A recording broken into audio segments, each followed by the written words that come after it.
ഓം ശാന്തി. 25/3/21 ബാബ പറയുന്നു, മധുരമായ കുട്ടികളെ, ബാബയുടെ പാർട്ടാണ് സർവരുടെയും മംഗളം ചെയ്യുക.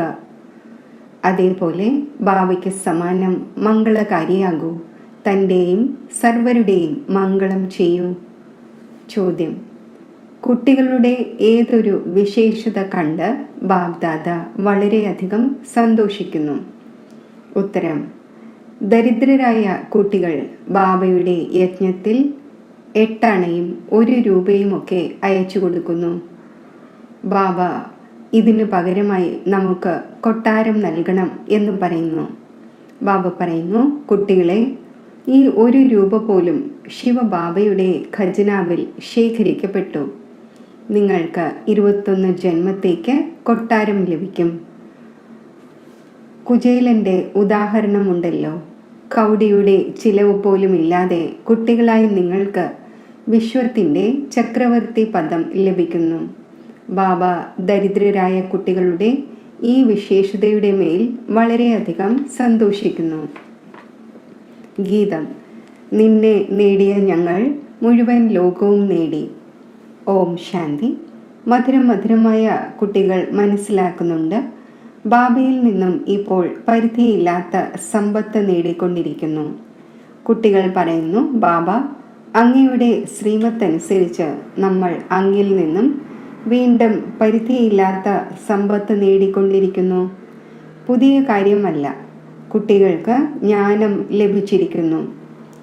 സുഖധാമത്തിൻ്റെ സമ്പത്ത് നമ്മൾ കൽപ്പകൽപ്പങ്ങളിൽ നേടിക്കൊണ്ടിരിക്കുന്നു എന്നത് അറിയുന്നുണ്ട്. കൽപ്പകൽപ്പങ്ങളിൽ 84 ജന്മങ്ങൾ എടുക്കേണ്ടി വരും. തീർച്ചയായും നമ്മൾ പരിധിയില്ലാത്ത ബാബയിലൂടെ 21 ജന്മങ്ങളിലേക്കുള്ള സമ്പത്ത് നേടുന്നു, പിന്നീട് പതുക്കെ പതുക്കെ പാഴാക്കുന്നു. ബാബ മനസ്സിലാക്കിച്ചു തന്നിട്ടുണ്ട്, ഇത് അനാദിയും മുൻകൂട്ടി തയ്യാറാക്കപ്പെട്ടതുമായ കളിയാണ്. കുട്ടികളായ നിങ്ങൾക്ക് ആദര ബഹുമാനങ്ങൾ ഉണ്ടാകുന്നു. ഡ്രാമയിൽ വളരെയധികം സുഖമുണ്ട് എന്നതും അറിയുന്നു. പിന്നീട് വന്ന് രാവണനിലൂടെ ദുഃഖവും നേടുന്നു. ഇപ്പോൾ നിങ്ങൾ കുറച്ചു പേരേ ഉള്ളൂ. മുന്നോട്ട് പോകുമ്പോൾ വളരെയധികം വർധനവുണ്ടാകും. മനുഷ്യനിൽ നിന്നും ദേവതയാകുന്നു. നമ്മൾ കൽപ്പകൽപ്പങ്ങളിൽ ബാബയിൽ നിന്നും സമ്പത്ത് നേടുന്നു എന്നത് ഹൃദയത്തിൽ മനസ്സിലാകും.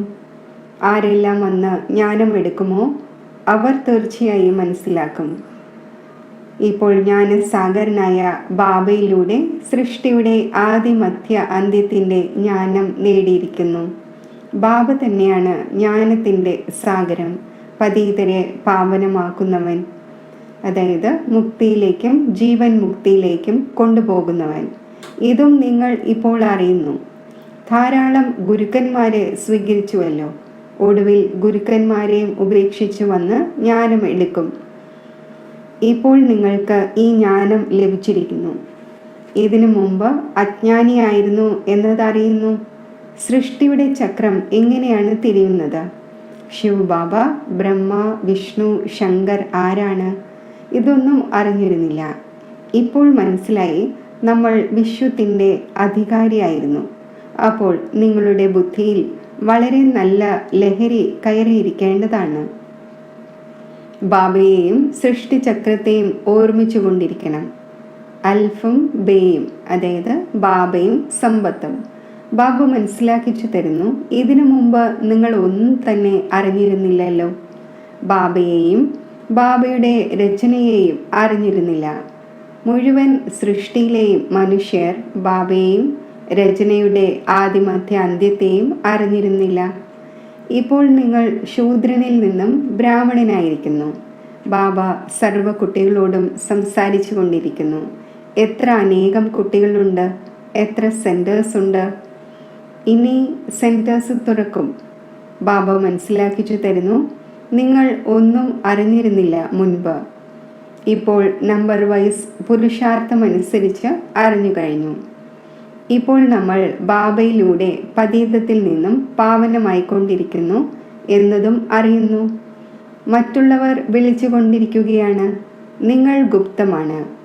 ബ്രഹ്മകുമാർ കുമാരി എന്ന് പറയുന്നു. പക്ഷേ ഇവരെ പഠിപ്പിക്കുന്നതാരാണ് എന്നത് മനസ്സിലാക്കുന്നില്ല. ശാസ്ത്രങ്ങളിൽ എവിടെയും എഴുതിയിട്ടില്ല. അതേ ഗീതയുടെ ഭഗവാൻ ശിവൻ വന്ന് കുട്ടികളെ രാജയോഗം പഠിപ്പിച്ചു. ഇത് നിങ്ങളുടെ ബുദ്ധിയിൽ വരുന്നുവല്ലോ. ഗീതയും നിങ്ങൾ പഠിച്ചിട്ടുണ്ടാകും. ജ്ഞാനമാർഗം തികച്ചും വേറെയാണ് എന്ന് ഇപ്പോൾ മനസ്സിലാക്കുന്നു. വിദ്യുത് മണ്ഡലിയിൽ നിന്നും ആരാണോ ശാസ്ത്രങ്ങളും മറ്റും പഠിച്ച് ടൈറ്റിൽ നേടുന്നത്, അതെല്ലാം ഭക്തി മാർഗത്തിലെ ശാസ്ത്രങ്ങളാണ്. ഈ നോളജ് അവരിൽ ഇല്ല. ഇതാകട്ടെ ബാബ തന്നെ വന്ന് രചനയുടെ ആദ്യ മധ്യ അന്ത്യത്തിൻ്റെ നോളജ് നൽകുന്നു. ഇതാണെങ്കിൽ ബാബ വന്ന് നിങ്ങളുടെ ബുദ്ധിയുടെ പൂട്ട് തുറന്നിരിക്കുന്നു. നിങ്ങൾക്കറിയാം, മുൻപ് നമ്മൾ എന്തായിരുന്നു, ഇപ്പോൾ എന്തായിരിക്കുന്നു. ബുദ്ധിയിൽ മുഴുവൻ ചക്രവും വന്നു കഴിഞ്ഞു. തുടക്കത്തിൽ ഒന്നും മനസ്സിലാക്കിയിരുന്നില്ല. ദിനം പ്രതിദിനം ജ്ഞാനത്തിൻ്റെ മൂന്നാമത്തെ നേത്രം നല്ല രീതിയിൽ തുറന്നുകൊണ്ടിരിക്കുന്നു. ഭഗവാൻ എപ്പോൾ വന്നു?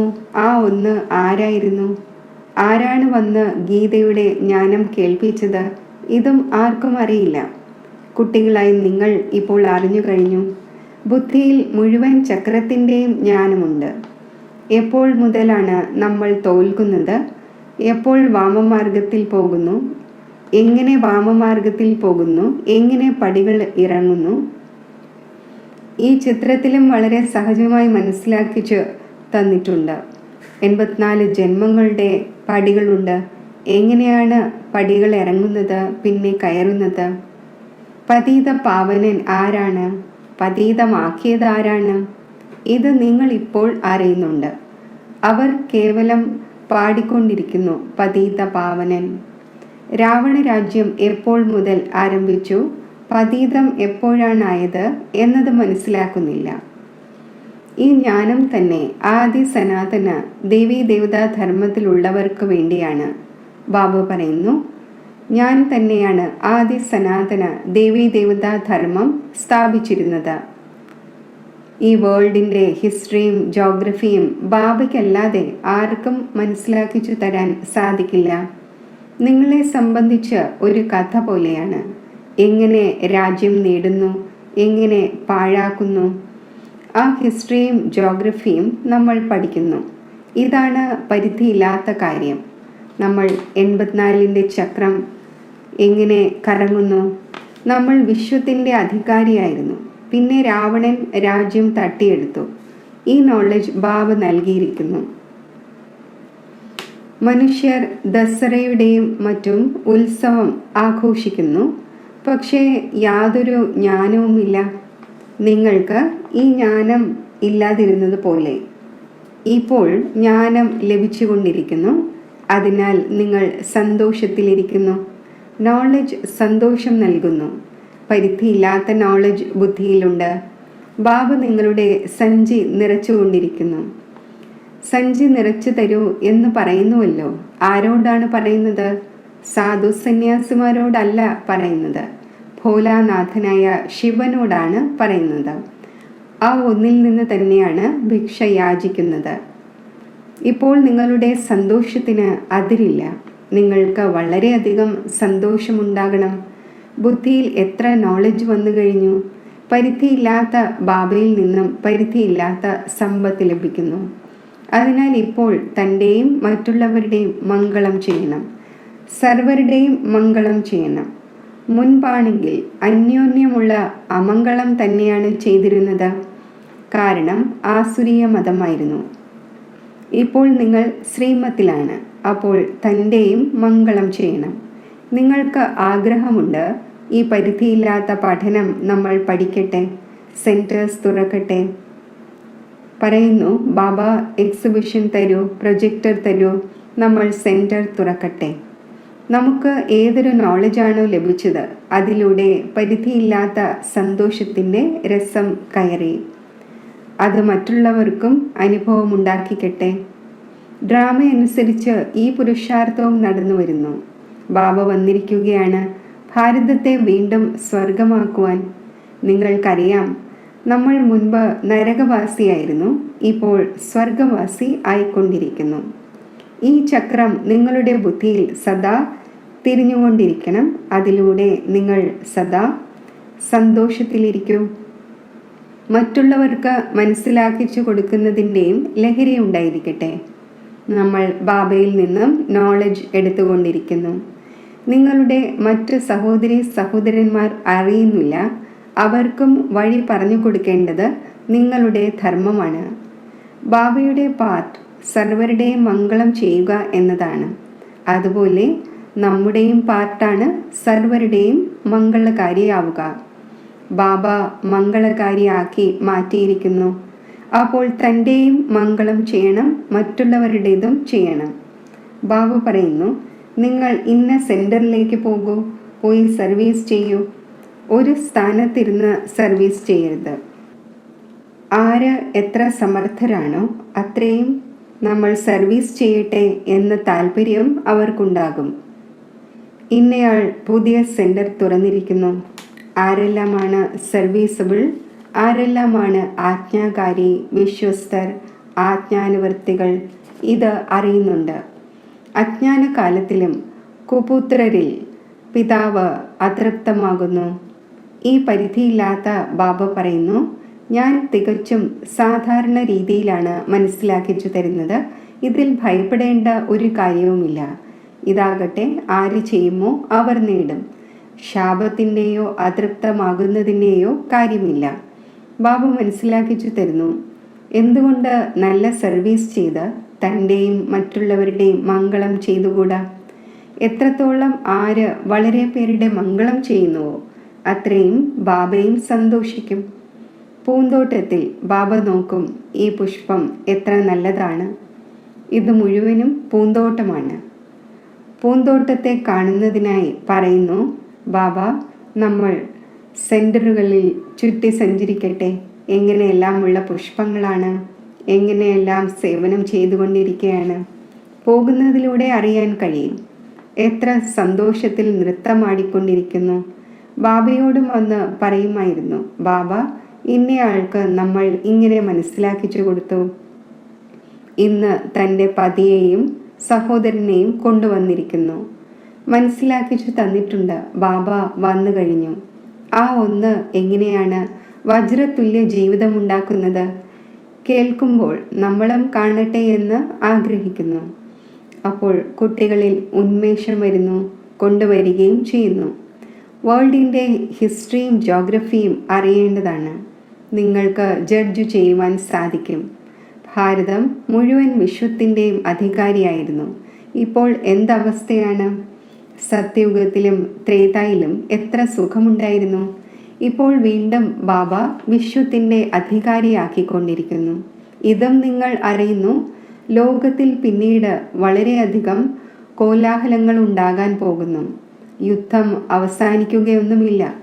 എവിടെയെങ്കിലും നടന്നുകൊണ്ടേയിരിക്കുന്നു. എവിടെ നോക്കിയാലും അവിടെ വഴക്കുകൾ തന്നെയാണ്. എത്ര ഭയാനകമായിരിക്കുകയാണ്. വിദേശത്തും എന്തെല്ലാമാണ് നടന്നുകൊണ്ടിരിക്കുന്നത്. നമ്മൾ എന്താണ് ചെയ്തുകൊണ്ടിരിക്കുന്നത് എന്നത് മനസ്സിലാക്കുന്നില്ല. എത്ര കൊടുങ്കാറ്റ് ബാധിച്ചു കൊണ്ടിരിക്കുന്നു. മനുഷ്യനും മരിച്ചു കൊണ്ടിരിക്കുന്നു.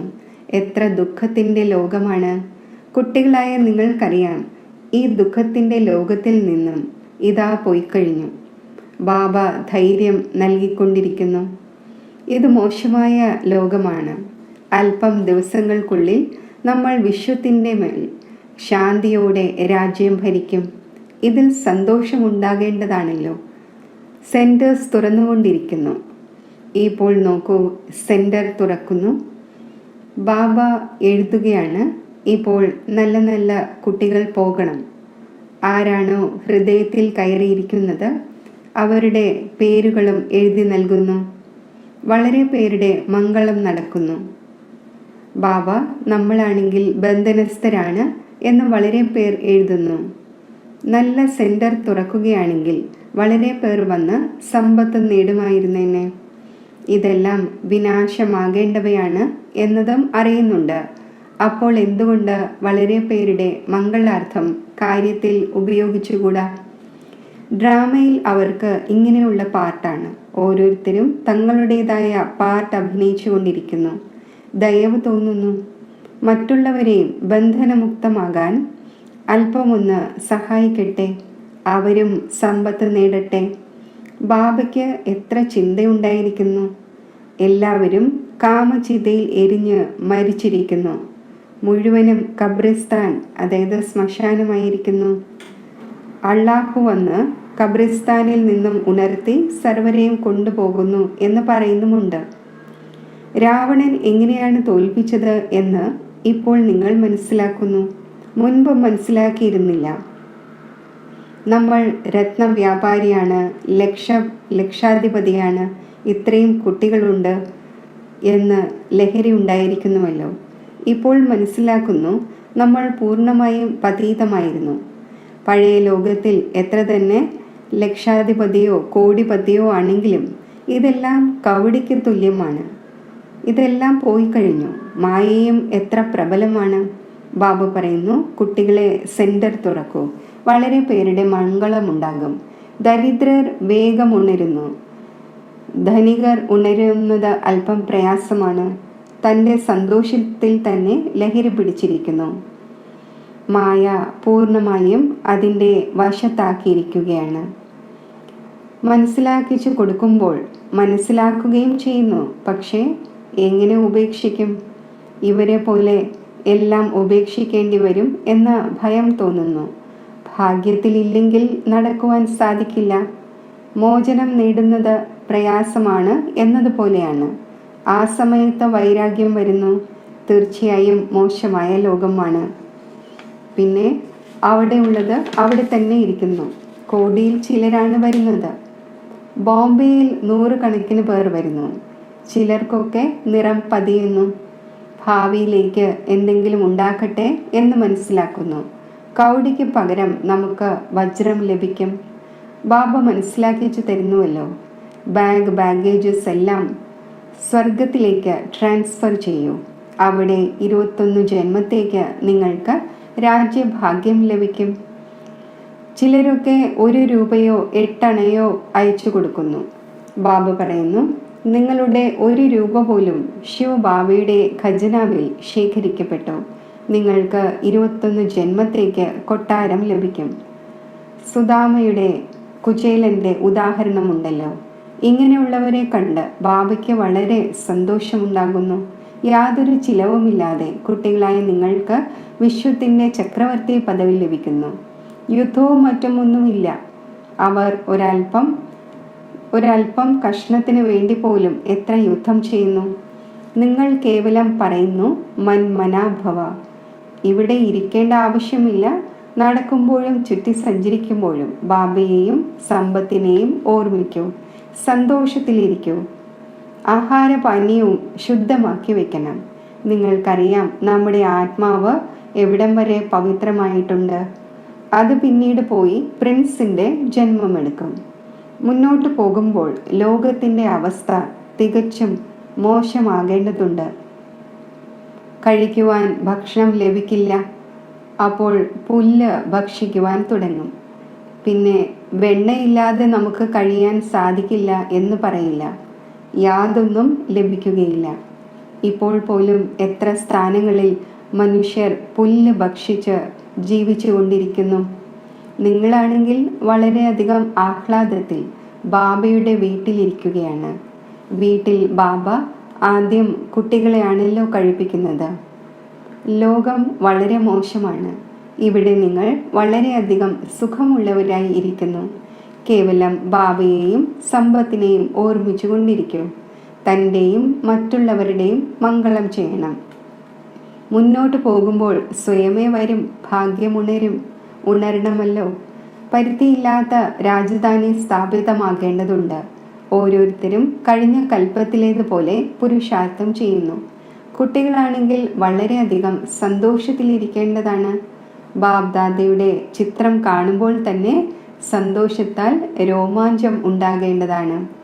ആ സന്തോഷത്തിൻ്റെ രസം സ്ഥായിയായി നിലനിൽക്കണം. ശരി, മധുരമധുരമായ സിഖിലതെ കുട്ടികൾക്ക് മാതാവും പിതാവുമായ വാഗ്ദാതയുടെ സ്നേഹസ്മരണകൾ. Good morning.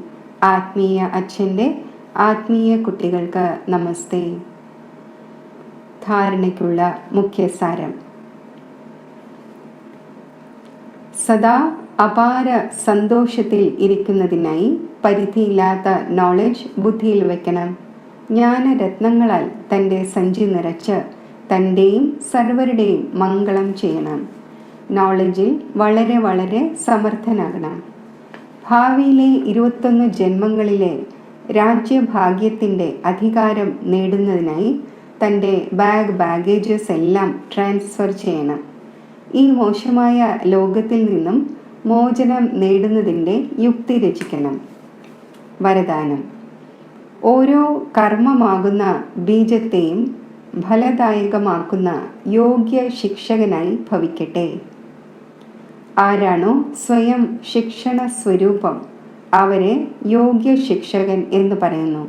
കാരണം ശിക്ഷണം നൽകുന്നതിനുള്ള ഏറ്റവും സഹജ സാധനമാണ് സ്വരൂപത്തിലൂടെ ശിക്ഷണം നൽകുക.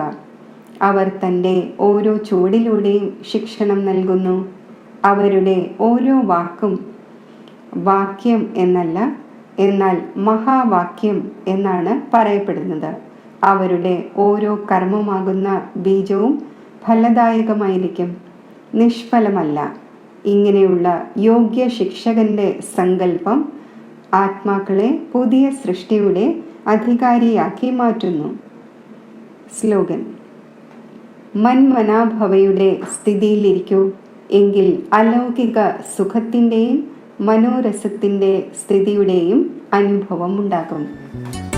ഓം ശാന്തി.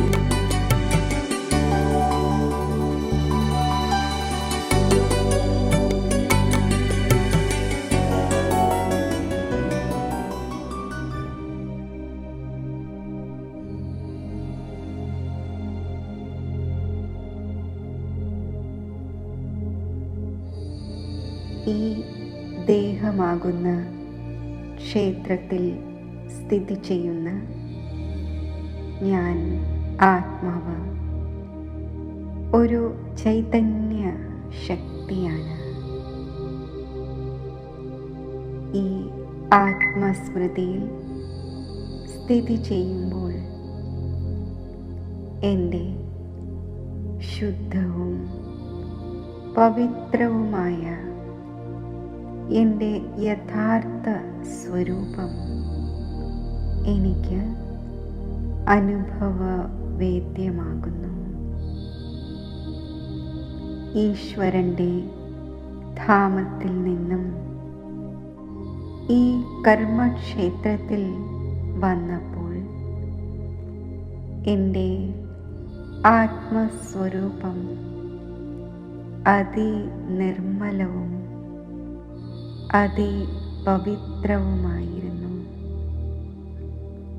എൻ്റെ ആ നിർമ്മലവും ശുദ്ധവുമായ സ്വരൂപത്തിൻ്റെ പരിപൂർണ അനുഭവം നേടുന്നതിന് ഞാൻ ശാന്തിയുടെ ധാമമായ ആ ജ്യോതിദേശത്തിൽ ബ്രഹ്മതത്വം വ്യാപിച്ചിരിക്കുന്ന ആ ദിവ്യധാമത്തിൽ സങ്കല്പം കൊണ്ട് യാത്ര ചെയ്യുകയാണ്.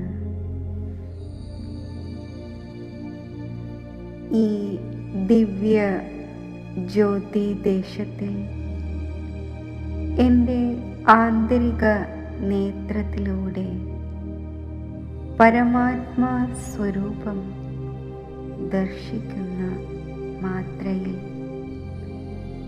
പരമാത്മാ ശാന്തിയുടെ അനന്ത കിരണങ്ങൾ ആത്മാവിൽ ഉൾക്കൊള്ളപ്പെടുകയാണ്. അനന്യഭാവത്തിൽ ആ പരമാത്മാ സ്വരൂപത്തിലേക്ക് എൻ്റെ മനസ്സിനെ ഏകാഗ്രമാക്കുമ്പോൾ അനിർവചനീയമായ ദിവ്യ അലൗകിക സ്നേഹത്തിൽ ഞാൻ ലയിച്ചു ചേരുന്നു. സർവബന്ധനമുക്തവും ആനന്ദമയവുമായ സ്ഥിതി ഞാൻ അനുഭവിക്കുന്നു.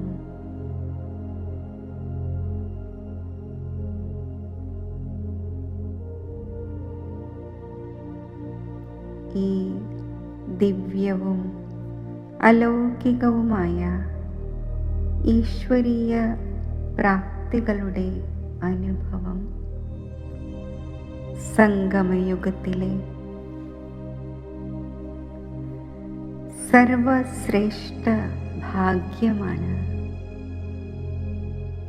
സാകാര സൃഷ്ടിയിലെ എൻ്റെ സഹോദര ആത്മാക്കൾക്കും അവരുടെ ജന്മസിദ്ധ അവകാശമായ ഈശ്വരീയ പ്രാപ്തികൾ ലഭിക്കട്ടെ എന്ന ശക്തിശാലി ശുഭസങ്കൽപ്പം ഞാൻ അവരിലേക്ക് അയയ്ക്കുകയാണ്.